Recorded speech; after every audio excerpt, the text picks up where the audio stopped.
Habari gani Mwanakyeo TV, kama ni mara yako ya kwanza tafadhali subscribe na turn notification. Karibu katika ulimwengu wa siasa. Jina langu ni Mwanakyeo TV. Makamu mwenyekiti wa chama cha demokrasia na maendeleo Chadema ambaye ni John Heche ameonyeshwa kukasirishwa na taarifa ambazo zinatolewa na mamlaka huku jeshi la polisi pamoja na waziri wa ulinzi zikiwa zinakinzana kuhusu kukamatwa kwa mhadhiri wa chuo kikuu cha Dodoma.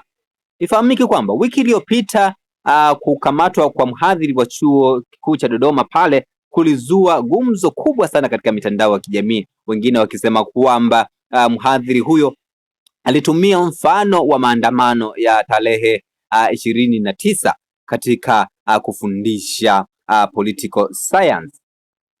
Lakini John Heche kupitia mtandao wa Twitter naye amekuja na mawazo mseto kweli kweli katika hili ambalo mamlaka mbili zimetoa taarifa zikiwa zinakinzana, huku waziri wa ulinzi akiwa anatoa taarifa, lakini pia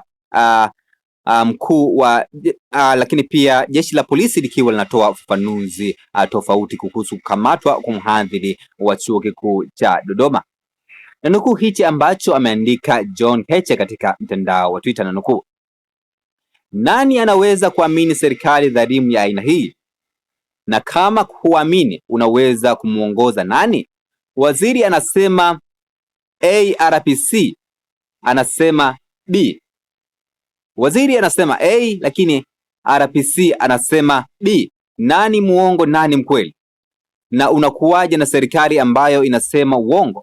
Kama unasema uongo au kwenye mambo tunayoyaona ni kuyajua, vipi kuhusu mambo muhimu na sensitive ya maisha ya watu ambayo hayawezi kuonwa na kila mtu kwa urahisi? Utawala uliofitinika huwezi kusimama. Akamalizia na tusi hapo ambalo sitolisoma. Mwisho wa kunukuu hichi ambacho ameandika John Heche katika mtandao wa Twitter, akiwa ni makamu mwenyekiti wa chama cha demokrasia na maendeleo Chadema.